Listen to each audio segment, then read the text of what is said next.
You are watching 71 News Television. মধ্যপ্রাচ্যের দেশ Saudi আরবের বসবাসরত ও কর্মরত অবৈধ অধিবাসীদের সাধারণ ক্ষমার সময়সীমা আরও 30 দিন বাড়ানো হয়েছে।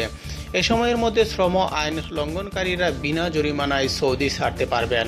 সৌদি রাষ্ট্রীয় সংবাদ সংস্থা সৌদি প্রেস এজেন্সির বরাত দিয়ে আরব নিউজের এক প্রতিবেদনে এ তথ্য জানানো হয়। গত 19 মার্চ সৌদি আরবের সাবেক উপপ্রধানমন্ত্রী ও যুবরাজ মোহাম্মদ বিন নায়েব এ নেশন উইদাউট ভায়োলেশন কর্মসূচির মাধ্যমে 90 দিনের রাজ ক্ষমার ঘোষণা দেন।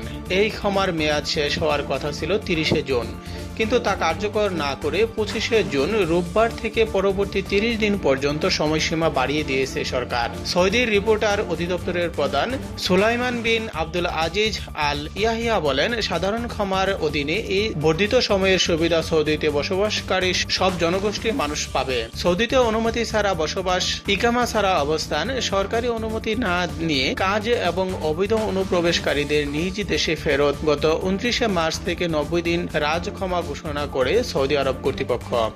সৌদি আরবের এই আইন অনুযায়ী অবৈধভাবে বসবাস বা কাজ করা কোনো বিদেশি নাগরিক আটক হলে তাকে জরিমানা বা কারাদণ্ড অথবা উভয় শাস্তি পেতে হবে।